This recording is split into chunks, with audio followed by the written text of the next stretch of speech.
हम भक्ति भी कर रहे हैं, सभी देवी देवताओं की कर रहे हैं, चाहे कोई किसी भी धर्म से संबंधित है, जैसी उनको साधनाएं धर्म गुरुओं के द्वारा, मुल्ला मौलवियों के द्वारा बताई गई हैं, बेचारे सब कर रहे हैं। उसके बावजूद भी सबके घर में अमंगल, कोई सिक्योरिटी नहीं है, कोई भी सिक्योर नहीं है। न जाने कब उसकी आंखों के आगे उसका बेटा मर जाए, उसकी बेटी मर जाए, न जाने कब उनका एक्सीडेंट हो जाए, कब खुद का एक्सीडेंट हो जाए, कब और कौन सी बीमारी आके पूरे परिवार को अपनी चपेट में ले ले। कोई भी सिक्योर नहीं है, कोई गारंटी नहीं दे सकता। ना ये आपके धर्मगुरु गारंटी दे सकते, ना ये शंकराचार्य गारंटी दे सकते, ना मुसलमान धर्म के मुल्ला मौलवी और काजी आपको गारंटी दे सकते कि जो भक्ति हम आपको देंगे, जो मंत्र हम आपको दे रहे हैं, राधे राधे श्याम मिला दे, हरे रामा हरे कृष्णा, ओम राम भद्राय नमः, ओम रामचंद्राय नमः, जितने भी मनमुखी मंत्र इन्होंने अपने बना रखे हैं, जिनका हमारे शास्त्रों में, गीता जी में, वेदों में कहीं कोई उल्लेख नहीं है, नामो निशान नहीं है, ये आपको गारंटी नहीं दे सकते कि हमारे से उपदेश लेने के बाद में आपके घर में कभी कोई अमंगल नहीं होगा। ये गारंटी नहीं दे सकते कि हमारे से उपदेश लेने के बाद मां बाप से पहले उनकी आंखों के सामने उनके बेटा बेटी नहीं मरेंगे। ये गारंटी नहीं दे सकते कि हमारे से उपदेश लेने के बाद औरत कभी विधवा नहीं होगी। ये गारंटी नहीं दे सकते कि आपकी आंखों के सामने आपके बेटा बेटी का एक्सीडेंट नहीं हो सकता, क्योंकि इनकी भक्ति नकली है, इनके मंत्र अप्रमाणित हैं, मनमुखी हैं, इनके भगवान आधे अधूरे हैं। और संत रामपाल जी से आप जिस दिन नाम उपदेश लेते हो, संत रामपाल जी आपको 11 नियम देंगे, 11 नियम। नियमों के बिना भक्ति नहीं होती है। इन नकली धर्म गुरुओं से हमने यही तो सीखा है, नाम ले लो, नाम ले लो, गुरु बना लो, गुरु बना लो। ना इनका कोई नियम, ना कोई आचरण, कुछ नहीं। इनके भगत शराब भी पीते हैं, मांस भी खाते हैं, गुटखा भी खाते हैं, जर्दा भी खाते हैं, बीड़ी भी पीते हैं, झूठ भी बोलते हैं, चोरी भी करते हैं, रिश्वतखोरी भी करते हैं, काला बाजारी भी करते हैं, मिलावट भी करते हैं, लड़ाई झगड़ा भी करते हैं, मुंह में गुटखा और 24 घंटे जुबान पे गाली, और फिर भी अपने आप को कहते हैं हम सनातनी हैं, हम परम हिंदू हैं। कभी संत रामपाल जी के प्रवचन सुन के देखो, भक्ति के नियम क्या हैं। नियम के बिना भक्ति शुरू भी नहीं होती है।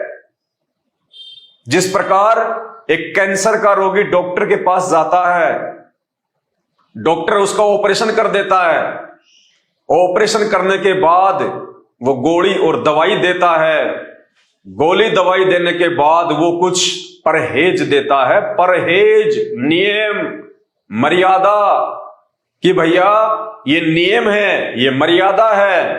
अगर तूने अपना कैंसर का रोग कटवाना है तो ये तो तुझे दवाइयां खानी पड़ेगी टाइम टू टाइम, और साथ में तुझे ये परहेज भी निभाने पड़ेंगे। नींबू नहीं खाना, खट्टा नहीं खाना, मीठा नहीं खाना, दही नहीं खाना, छाछ नहीं पीना, जो भी नियम होते हैं वो नियम बताएगा। और वो डॉक्टर चाहे कितना ही अच्छा क्यों ना हो, उसने ऑपरेशन चाहे कितना ही अच्छा क्यों ना कर दिया हो, उसके द्वारा दी गई मेडिसिन कितनी भी अच्छी और महंगी क्यों ना हो, यदि आपने वो परहेज नहीं निभाए, आपने वो कॉन्स्टिपेशन नहीं निभाए, तो वो डॉक्टर उसकी दवाई, उसकी मेडिसिन, उसकी सलाह आपके रोग को कभी जिंदगी में समाप्त नहीं कर सकती।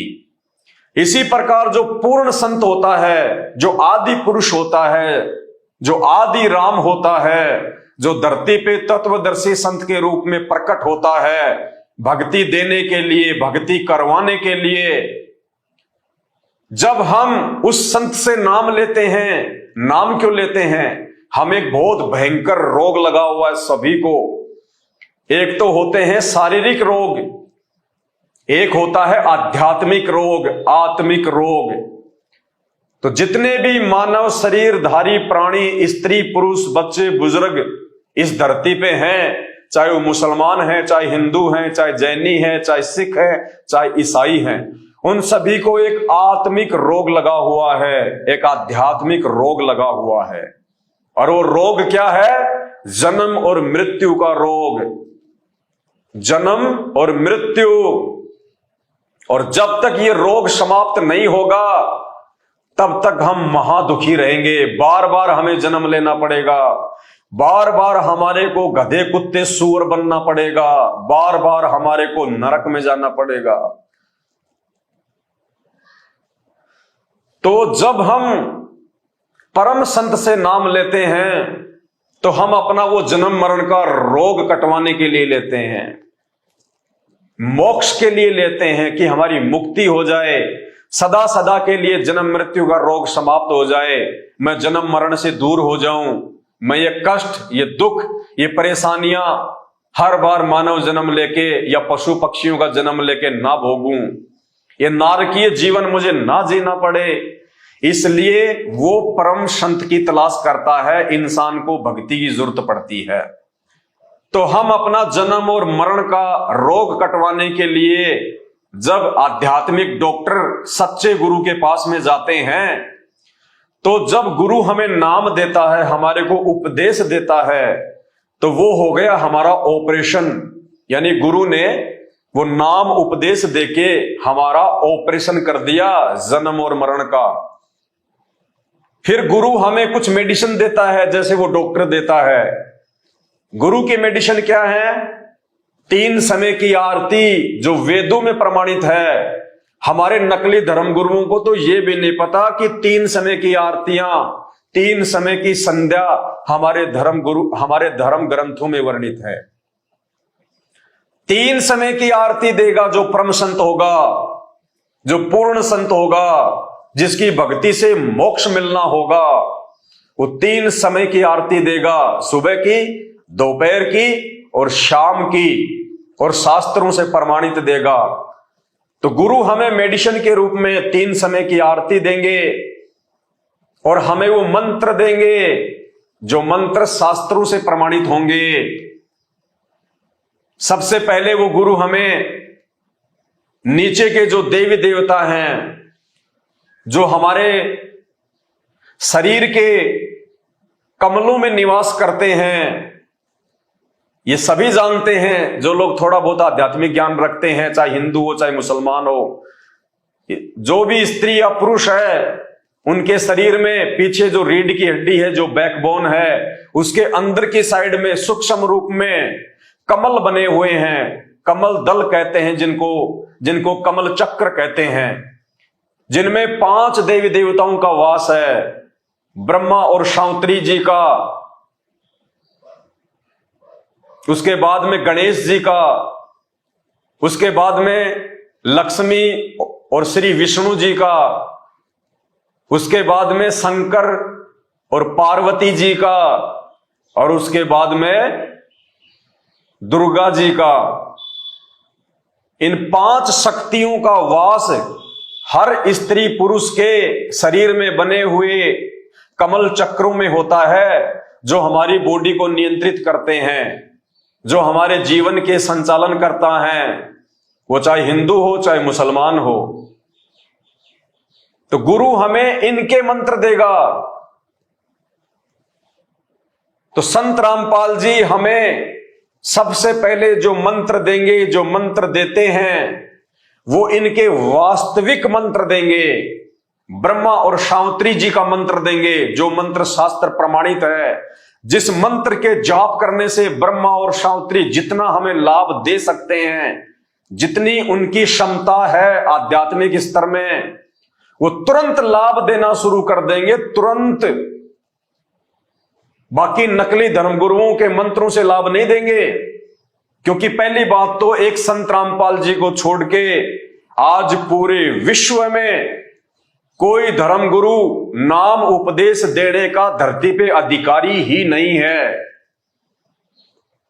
ये जितने भी धर्म गुरु हैं ये मनमुखी रूप से अपने आप को धर्म गुरु बनाकर अपने पैरों पे खुद ये कुल्हाड़ा मार रहे हैं। ये खुद भी नरक में जाएंगे और इनके अनुयायी तो जाने ही जाने हैं। तो सर्वप्रथम संत रामपाल जी हमारे को 7 मंत्र देंगे, जिनको प्रथम मंत्र कहा जाता है, जिनमें बीच के जो 5 मंत्र हैं उनमें एक ब्रह्मा और शांतरी जी का मंत्र, उस मंत्र के जाप से ये ब्रह्मा और शांतरी जी आपको वो लाभ देंगे, आपके शरीर में वो राहत देना शुरू कर देंगे जो राहत आप लाखों की दवाइयां खा के बड़े से बड़े डॉक्टर से परामर्श लेके प्राप्त नहीं कर सकते। उसके बाद में श्री गणेश जी का मंत्र देंगे। गणेश जी का मंत्र जैसे ही हम शुरू करेंगे, गणेश जी अपने स्तर का पूर्ण लाभ उस साधक को देना शुरू कर देंगे। उसके बाद में लक्ष्मी जी और श्री विष्णु जी का मंत्र देंगे। जो मंत्र श्री विष्णु जी स्वयं जाप करते हैं वही मंत्र संत रामपाल जी फिर अपने भगत को देंगे। और जब हम उस मंत्र का जाप शुरू करेंगे, जिस मंत्र का जाप स्वयं श्री विष्णु जी करते हैं, तो ब्लूटूथ से ब्लूटूथ का तुरंत जो है वो कनेक्शन हो जाएगा और तुरंत वो लाभ मिलने शुरू हो जाएंगे। उसके बाद में संत रामपाल जी हमें माता पार्वती और महादेव जी का मंत्र देंगे। और जो लाभ श्री शंकर जी और पार्वती जी एक भगत को दे सकते हैं, बेस्ट से बेस्ट, उत्तम से उत्तम, क्योंकि ये उत्तम मंत्र हैं इस सृष्टि के, ये इन देवी देवताओं के वास्तविक मंत्र हैं, इनके बीज मंत्र हैं, इनके मूल मंत्र हैं। ये देवी देवता अगर आकर्षित हो सकते हैं किसी भगत पे तो केवल इन्हीं मंत्रों से हो सकते हैं।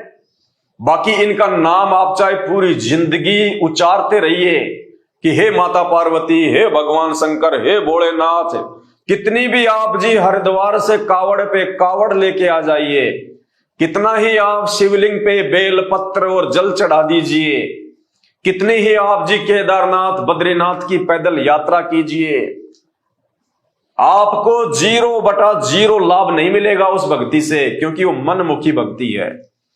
इस प्रकार की मनमुखी भक्ति से और साधना से, नंगे पैर होके भरमने से, भटकने से ये शंकर और पार्वती भी प्रसन्न नहीं होते हैं।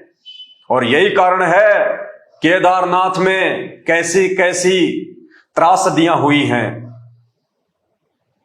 20-20 हजार लोग उस पर्वत के ढह जाने से वहां पे मरे हैं अकाल मौत। क्या भगवान शंकर बेहोश थे उस समय? क्या भगवान शंकर को इस बात का नहीं पता था कि मेरे भगत कहां कहां से चल के आए हुए हैं, कितना पैसा और अपना समय बर्बाद करके मेरे दर्शनों के लिए नीलकंठ पे आए हैं, केदारनाथ पे आए हैं? क्या भगवान शंकर को वो जनसंख्या, वो भीड़, वो दिखाई नहीं दे रही थी? क्या भगवान शंकर को इतना भी नहीं पता था कि कुछ ही समय बाद में ये पर्वत टूट के नीचे गिरने वाला है और मेरे 20,000 से ज्यादा भगत इस पानी में बह के पर्वत के नीचे दब के अकाल मौत मरने वाले हैं? उन्होंने किसी को नहीं चेताया, किसी के अंदर कोई भी जो है वो प्रेरणा नहीं करी, क्योंकि भगवान शंकर और पार्वती भी इस पाखंड पूजा से प्रसन्न नहीं है। अरे दुनिया का ऐसा कौन सा मां बाप है जो ये चाहेगा कि मेरा बच्चा 500 किलोमीटर से पैदल चल के मुझे प्रसन्न करे? कौन मां बाप है जो अपने बच्चों के पैरों में छाले देखना पसंद करेगा? हमारा बच्चा 2 मिनट के लिए अगर धूप में चला जाए, हम तुरंत उसको उठा के छाया में ले आते हैं कि कहीं मेरे बच्चे के पैर ना जल जाएं। तो भगवान शंकर और पार्वती तो दयालुता में आम माता पिता से भी कहीं ज्यादा हैं। तो ये कैसे चाहेंगे कि उनका भगत 300 किलोमीटर, 400 किलोमीटर, 500 किलोमीटर पैदल चल के आए? और कितने लोग हैं जो रोड पे चलते चलते कावड़ यात्रा में पीछे से उनको ट्रक कुचल देते हैं? कितने लोग हैं जो मर जाते हैं? क्या भगवान शंकर को दिखाई नहीं दे रहा? सब दिखाई दे रहा है।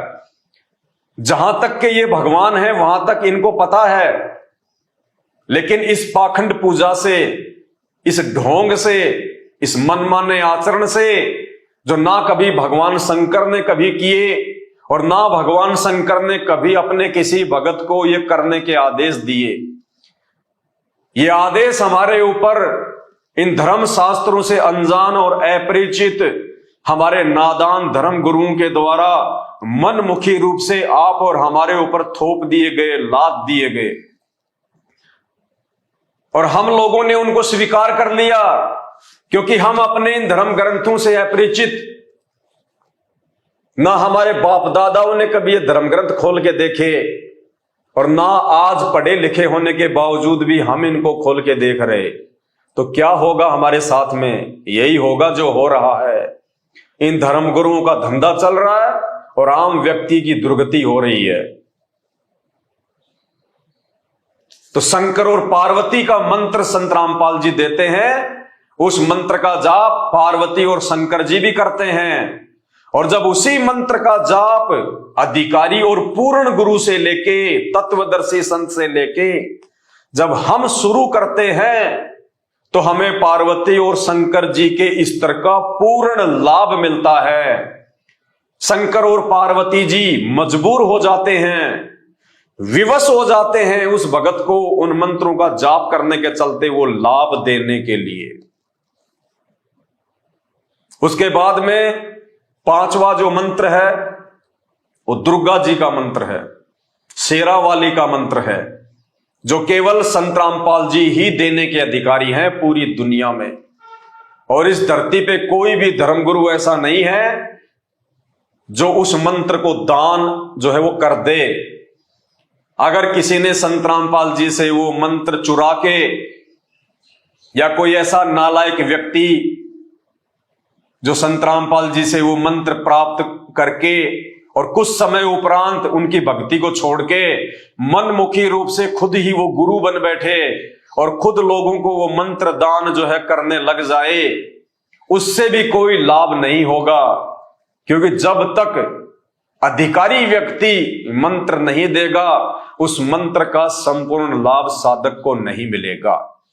जैसे बुलेट होती है, गोली जो बंदूक से चलती है, एक व्यक्ति ऐसा है जो उस गोली को, उस बुलेट को अपने हाथ में लेके और उसको किसी निशाने पे मार रहा है, उसको फेंक रहा है, तो हम सब जानते हैं वो गोली, वो बुलेट अपना वास्तविक काम नहीं करेगी, सही काम नहीं करेगी। और उसी बुलेट को, उसी गोली को यदि उस बंदूक के अंदर डाल के और फिर यदि निशाना मारा जाएगा तो वो बुलेट अपना वास्तविक काम करेगी। इसी प्रकार यदि इन मंत्रों को संत रामपाल जी के अलावा, उस अधिकारी सतगुरु के अलावा, उस तत्वदर्शी संत के अलावा, उस बाखबर के अलावा यदि कोई व्यक्ति किसी को दान भी करेगा तो वो मंत्र अपना वास्तविक काम नहीं करेंगे। उन देवी देवताओं का जो लाभ है उन साधकों को पूर्ण लाभ नहीं मिलेगा। वो खुद भी अंत में सर्वनाश को प्राप्त होगा और उस व्यक्ति से मंत्र लेने वाले लोग भी अंत में दुर्गति को ही प्राप्त होंगे। तो ये वास्तविक मंत्र इन देवी देवताओं के वर्तमान में इस धरती पर केवल परम पूज्य सतगुरु रामपाल जी भगवान के पास में है। तो ऐसे महान सतगुरु के मुख कमल से जब आप उनके सत्संग सुनोगे, जब आप उनकी वाणियां सुनोगे, जब आप उनके प्रवचन सुनोगे, निष्पक्ष होकर धैर्य के साथ में, उसके बाद में आप देखना आपको कैंसर क्या, चाहे कैंसर का बाप क्यों ना हो, चुटकियों में उसका प्रभाव खत्म होता चला जाएगा। चुटकियों में हाथ कंगन को आरसी क्या, पढ़े लिखे को फारसी क्या, आजमा के देख लेना। उनसे नाम दीक्षा लेने का कोई पैसा नहीं लगता है। उनसे नाम दीक्षा लेने के लिए आपने अगरबत्ती का पैकेट और नारियल हाथ में लेके नहीं जाना कहीं पे, ये पाखंड है। ये अगरबत्ती, ये नारियल, ये फूल, ये माला, ये धूप बत्ती, ये सब पाखंड है। गीता जी में और वेदों में इनके लिए कोई जगह नहीं है। ये केवल मनमुखी रूप से इन नकली धर्म गुरुओं के द्वारा, चाहे वो किसी भी धर्म के क्यों ना हो, भोले भगत समाज के ऊपर लाद दिया गया मनमाना आचरण है। और यही कारण है आज हिंदू समाज कोई न कोई भक्ति हर परिवार जरूर करता है, उसके बावजूद भी उनके घर में, उनके शरीर में कोई सुख नहीं। और यदि किसी को थोड़ा बहुत कोई शारीरिक सुख है, कोई आर्थिक सुख है, कि किसी का व्यापार या काम धंधा ठीक ठाक चल रहा है, तो मेरे भाइयों ये समझने की भूल बिल्कुल भी ना करना कि वो लाभ, वो काम धंधे में बरकत, वो शरीर में राहत हमें उन नकली धर्म गुरुओं की शरण में जाने से या इन डमी गॉड ब्रह्मा विष्णु महेश दुर्गा, ये काल जिसको शैतान भी कहते हैं, और इनसे नीचे 33 करोड़ देवी देवता और इंद्र, इनकी भक्ति करने से मिल रहा होगा? नहीं। ब्रह्मा विष्णु महेश, इनकी माता दुर्गा और इनका पिता शैतान, और नीचे के 33 करोड़ देवी देवता, ये आपको ना ही तो कोई लाभ दे सकते हैं और ना ही आपका कोई नुकसान जो है वो कर सकते हैं। ये आपको ना लाभ दे सकते, ना आपका ये कोई नुकसान कर सकते। ये केवल आपको उतना ही देते हैं जितना उस पूर्ण परमात्मा ने, उस आदि पुरुष ने, उस आदि राम ने आपके संस्कार में, आपके भाग्य में, उस विधाता ने लिख दिया है। उससे ना ही तो ये कम कर सकते, ना ही ये उससे कुछ ज्यादा दे सकते। ये तो एज ए मैनेजर की तरह काम करते हैं उस आदि पुरुष के नीचे, उस कबीर परमात्मा के नीचे। शैतान से लेके दुर्गा, ब्रह्मा विष्णु महेश और 33 करोड़ देवी देवता, ये केवल एक मैनेजर के रूप में काम करते हैं।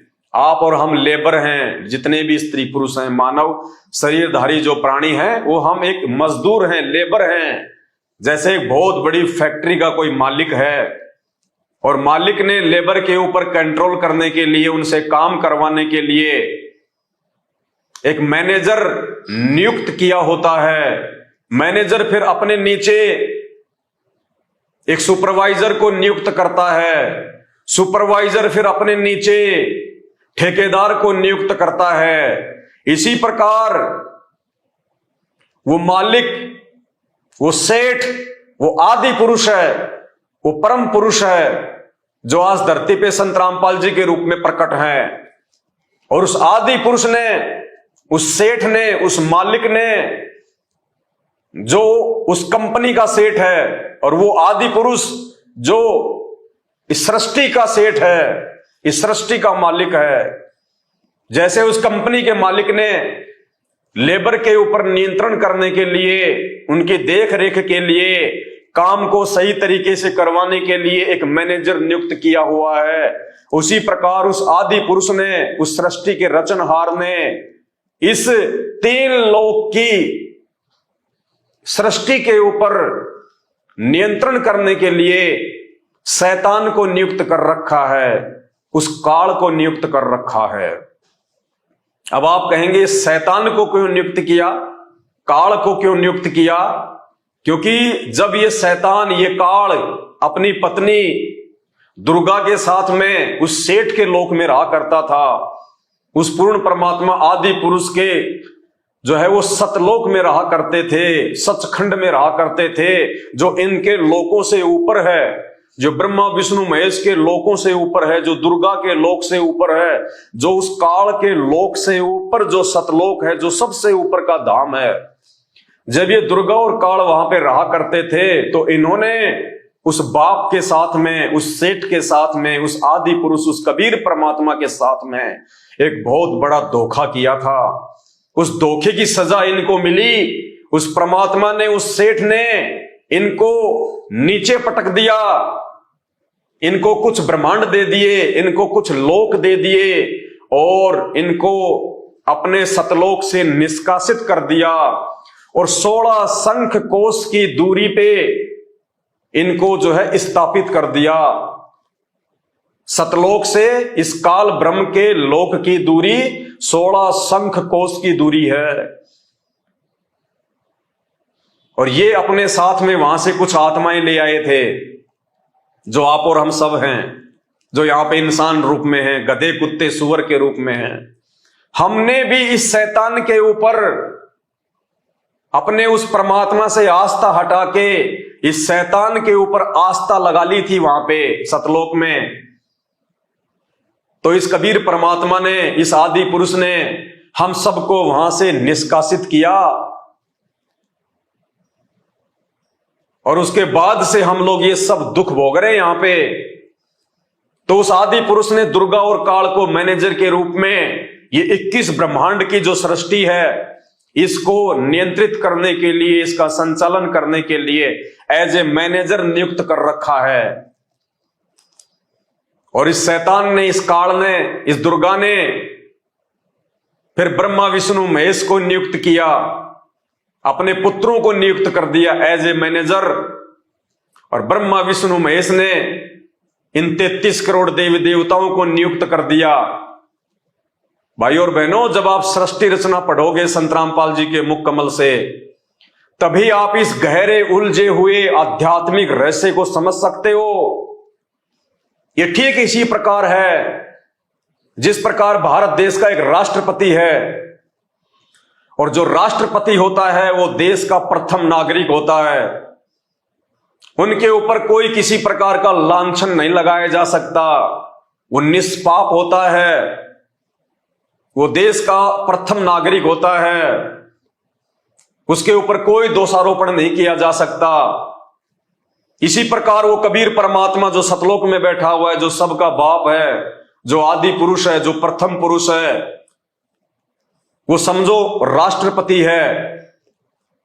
फिर राष्ट्रपति के नीचे जो है वो प्रधानमंत्री आता है, जो पूरे देश का संचालन करता है। तो इसी प्रकार उस आदि पुरुष के बाद में ये काल है, जो एज ए प्रधानमंत्री यहां पे 21 ब्रह्मांड को संचालित करता है, अपनी पत्नी दुर्गा के साथ मिलके। लेकिन वो प्रधानमंत्री अकेला पूरे देश का संचालन नहीं कर सकता, इसलिए उसने अपना एक मंत्रिमंडल बना रखा है, उसने एक गृह मंत्री बना रखा है, उसने एक जो है रक्षा मंत्री बना रखा है, और उसने एक विदेश मंत्री बना रखा है। 3 मंत्री उसने बना रखे हैं जो पूरे कैबिनेट के ऊपर अपना नियंत्रण करते हैं। तो ठीक इसी प्रकार ये दुर्गा और काल अकेले इस 21 ब्रह्मांड को संचालित नहीं कर सकते, इसलिए उसने अपने 3 मंत्री बना रखे हैं, ब्रह्मा विष्णु और महेश। ब्रह्मा जी को काम दे दिया जीवों की उत्पत्ति करना, विष्णु जी को काम दे दिया सबका पालन पोषण करना, और शंकर जी को ड्यूटी दे दी अंत में सबका संहार करना। फिर वो जो मंत्रिमंडल है जो प्रधानमंत्री का, 3 जो उसके जो मंत्री हैं, रक्षा मंत्री, गृह मंत्री और विदेश मंत्री, उन्होंने फिर नीचे अपने और जो है एमपी और जो ये एमएलए होते हैं उनकी नियुक्ति कर रखी है, उस काम को और अच्छे से सुचारू रूप से उस व्यवस्था को चलाने के लिए। तो इसी प्रकार फिर ब्रह्मा विष्णु महेश ने इंद्र को नियुक्त कर रखा है, और इंद्र ने फिर 33 करोड़ देवी देवताओं को नियुक्त कर रखा है इस 3 लोक की सृष्टि के संचालन के लिए। जिस प्रकार हर एक स्टेट में मुख्यमंत्री हो गए, मुख्यमंत्री ने फिर विधायकों को नियुक्त कर रखा है, फिर उनके नीचे सभी जिलों के जिला कलेक्टर आते हैं, फिर गांव में जैसे कोई सरपंच आ गया, कोई चेयरमैन आ गया। तो ऐसे एक देश को चलाने के लिए जिस प्रकार से देश के राष्ट्रपति ने, देश के प्रथम नागरिक ने बहुत सारे लोगों की ड्यूटी लगा रखी, उनकी सेवा लगा रखी, उनको जिम्मेदारियां दी गई है ताकि सही प्रकार से संचालन हो सके, उसी प्रकार उस आदि पुरुष ने, उस परम पुरुष ने, उस सृष्टि के रचनहार ने, उस कबीर देव ने, जिसकी महिमा वेद चीख चीख के गा रहे हैं, जो आज संत रामपाल जी के रूप में धरती पे प्रकट है, उस आदि पुरुष ने 21 ब्रह्मांड की सृष्टि को संचालित करने के लिए दुर्गा और काल को, ब्रह्मा विष्णु महेश को, इंद्र को, फिर 33 करोड़ देवी देवताओं को नियुक्त कर रखा है। तो इन देवी देवताओं के जो मंत्र हैं, जो इनके बीज मंत्र हैं, जो इनके वास्तविक मंत्र हैं, जिन मंत्रों से ये देवी देवता हमारे को अपने स्तर का लाभ दे सकते हैं, वो मंत्र देने के अधिकारी केवल संत रामपाल जी हैं। इसके अलावा ये देवी देवता, चाहे 33 करोड़ देवी देवता हो, चाहे ब्रह्मा विष्णु महेश हो, चाहे दुर्गा हो, चाहे उसका पति शैतान हो, ये हमारे प्रारब्ध में, हमारे भाग्य में लिखे हुए कर्म और कुकर्मों में कोई परिवर्तन नहीं कर सकते, कोई चेंज नहीं कर सकते। हमारा जो प्रारब्ध हमारे कर्मों के अनुसार, हमारी करनी के अनुसार जो उस पूर्ण परमात्मा आदि पुरुष ने, आदि राम ने लिख दिए, ये केवल हमारे को उनका भोग दे सकते हैं। जैसे वो मैनेजर उस फैक्ट्री के मालिक के द्वारा जो तनख्वाह मजदूरों की बना के दे दी जाती है, जो सुविधा उन मजदूरों के लिए निर्धारित जो है वो कर दी जाती है, वो मैनेजर, वो सुपरवाइजर उससे ज्यादा सुविधा उनको नहीं दे सकता, अपनी तरफ से नहीं दे सकता, और ना ही उनकी तनख्वाह में किसी प्रकार की वो कटौती जो है वो कर सकता है, क्योंकि उस मालिक ने तनख्वाह बना के दे दी, साइन करके दे दिए। तो इसी प्रकार उस पूर्ण परमात्मा आदि पुरुष ने, उस प्रथम पुरुष ने, उस स्वयंभू परमात्मा ने, कबीर देव ने, हम जीव आत्माओं के भाग्य में, हमारे संस्कार में, हमारे प्रारब्ध में, हमारे ही कर्मों के अनुसार जो लिखना था वो लिख दिया।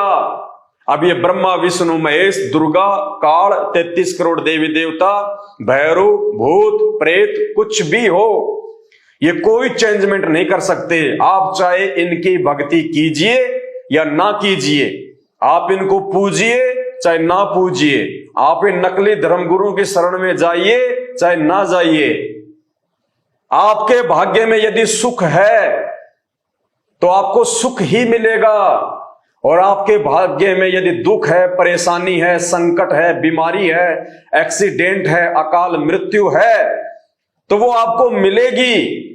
ये ब्रह्मा विष्णु महेश दुर्गा, उसका पति काल और 33 करोड़ देवी देवता, ये आपके भाग्य में किसी प्रकार का कोई भी चेंजमेंट नहीं कर सकते हैं। चाहे आप इनकी कितनी आरती कर लो, कितनी इनकी भजनमाला कर लो, कितना इनकी लीलाओं का गुणगान कर लो, आप कितना ही केदारनाथ जाइए, बद्रीनाथ जाइए, आप जी कावड़ लेके आइए, आप जी ये व्रत कीजिए, कुछ भी कीजिए, तो फिर इसको चेंज कौन कर सकता है? अगर मेरे भाग्य में मृत्यु है, अकाल मृत्यु है, एक्सीडेंट से मृत्यु होना लिखा है, मेरे परिवार पे कोई आपत्ति आनी है, मैं किसी भयंकर महामारी की चपेट में आने वाला हूं, तो इन सभी को कौन चेंज कर सकता है? मेरे भाग्य में लिखे हुए, मेरे प्रारब्ध में लिखे हुए उन दुखों को, उन कष्टों को कौन चेंज कर सकता है? केवल वो आदि पुरुष, वो आदि राम, वो सबका जनक, वो सृष्टि का रचयिता, वो कबीर देव, वो स्वयं ही इस धरती पे आप और हमारे इन दुखों से दुखी होके, आप और हमारी इन तकलीफों को देख के, क्योंकि वो परम दयालु है, वो दयावान है, उससे अपने बच्चों का दुख देखा नहीं जाता, जो इस शैतान के द्वारा, ब्रह्मा विष्णु महेश के द्वारा जो हमारे को यहां पे दिया जाता है, वो परमात्मा देख नहीं सकता। इसलिए वो स्वयंभू परमात्मा, वो आदि राम, वो आदि पुरुष, वो कबीर देव, गीता जी के अनुसार अध्याय नंबर 15 श्लोक नंबर 104 के अनुसार कि अर्जुन, अगर तुझे पूर्ण मोक्ष की प्राप्ति चाहिए, अगर तुझे परम सुख की प्राप्ति चाहिए, तो तू किसी तत्वदर्शी संत की खोज कर, जाके उनको दंडवत प्रणाम कर, उनको प्रसन्न कर और उनके बताए अनुसार साधना कर। फिर तेरा वो प्रारब्ध का कर्म, तेरा वो संकट, तेरा वो संस्कार वो तत्वदर्शी संत ही काट सकता है।